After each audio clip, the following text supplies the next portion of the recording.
तो राम जी के इशारे के पहले ही भरत जी ने पूरे भंडारे की व्यवस्था को संभाल लिया। विश्व भरण पोषण कर जोई ताकर नाम भरत अस। सारी भंडारे की व्यवस्था भरत जी ने संभाल ली। श्री भरत जी भंडारे बनाने लगे। श्री भरत जी भंडारे बनाने लगे। और सहयोग सब लोगों का। श्री भरत जी भंडारे बनाने लगे। श्री भरत जी भंडारे बनाने लगे। चुन के लकड़ी लखन लाल लाने लगे। चुन के लकड़ी लखन लाल लाने लगे। श्री भरत जी भंडारे बनाने लगे। श्री भरत जी भंडारे बनाने लगे। और पहुंचते पूछ से अंजनी लाल चौका। पहुंचते पूछ से अंजनी लाल चौका। और हाथों से पोता लगाने लगे। और हाथों से पोता लगाने लगे। श्री भरत जी भंडारे बनाने लगे। श्री भरत जी भंडारे बनाने लगे। चेत चूले इधर और उधर शत्रुघ्न। चेत चूले इधर और उधर शत्रुघ्न। सब्जी भाजी अमनिया कराने लगे। सब्जी भाजी अमनिया कराने लगे। श्री भरत जी भंडारे बनाने लगे। श्री भरत जी भंडारे बनाने लगे। भरत जी ने भंडारे की व्यवस्था संभाल ली। बोले सियावर रामचंद्र भगवान की जय हो। अब भंडारे की व्यवस्था सो संभाल ली, लेकिन अब रोटियां कौन बनावे? तो मैया जानकी ने रोटी बनाने की जिम्मेदारी स्वयं ले ली।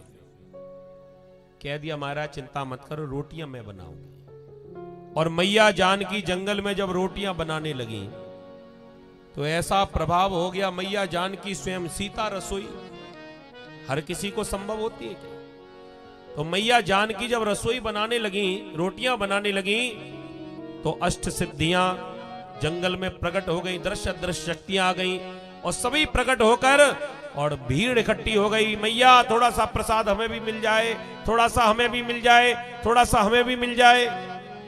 और जैसे ही जंगल में मेला लग गया, भीड़ हो गई, अब तो पेटू भगत के पेट में और दर्द होने लगा। थोड़ा बहुत बचता सो अब ये भीड़ नहीं छोड़ेंगे, अब तो हम बिल्कुल ही भूखे रहेंगे। बेचारा रोने लगा बैठा बैठा भूख के मारे। उधर गुरुजी ने सोचा था कि रंगे हाथ पकड़ेंगे। आज गुरुजी पीछे पीछे आए और आज पेटू भगत को आवाज लगाई, पेटू भगत। गुरुजी की आवाज सुनकर कहा महाराज चले आओ तुम भी, अब तुम काहे को आ रहे हो, यहां कुछ बचा ही नहीं है। गुरुजी आए और रोते रोते कह दिया कि देखो आपने कहां भगवान के चक्कर में मुझे डाल दिया। आपने कहा था ठाकुर जी का भोग लगाना, मैंने ठाकुर जी का ठेका लिया था कि पूरे परिवार का लिया था, देखो जरा क्या हाल कर दिया मेरा।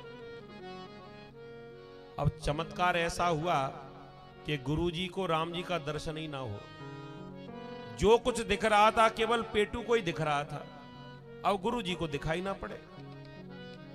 गुरुजी ने कहा मुझे तो कोई दिखाई नहीं पड़ रहा। चेला ने कह दिया वो बंदर दिखाई नहीं पड़ रहा, वो देखो कैसा बैठा पूछ हिला रहा। और राम जी दिखाई नहीं पड़ रहे, वो बैठे हैं। और वो देखो उनके भैया भरत वो मुस्कुरा रहे हैं, आपको दिखाई नहीं पड़ रहा है। राम जी ने कह दिया भक्त परेशान मत हो, मेरा दर्शन केवल तुम्हें ही हो सकता है, हर किसी को दर्शन नहीं देता। तुम्हारे गुरुजी को दिखाई नहीं पड़ूंगा। अब तो और ज्यादा रोने लगा, ये और समस्या है। भंडारा पूरा बना हुआ रखा है, सारी व्यवस्थाएं हैं, लेकिन आप दिखाई नहीं पड़ोगे तो गुरुजी तो हमें चोर समझेंगे। तो कम से कम दर्शन तो दे दीजिए, कम से कम मेरा इतना तो ख्याल रखिए। ये गुरुजी को मैं कैसे बताऊंगा? और फिर एक बात बताओ, मैं तो कुछ जानता भी नहीं, मेरे गुरुजी तो सब कुछ जानते हैं।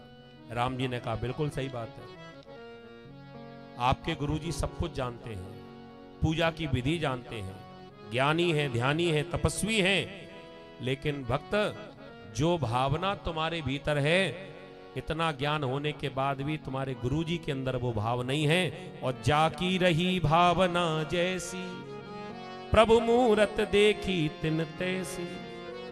आपके गुरुजी ज्ञानी ध्यानी तो हैं, लेकिन पत्थर की मूर्ति की पूजा करना जानते हैं, लेकिन तुम्हारे भीतर ज्ञान नहीं है, लेकिन फिर भी तुम मुझे प्रकट करके और सच्चे भगवान की पूजा करना जानते हो। हर व्यापक सर्वत्र समाना, प्रेम ते प्रकट होए में जाना।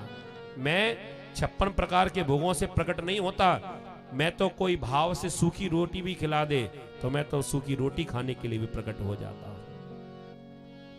कौन कहता कि भगवान आते नहीं,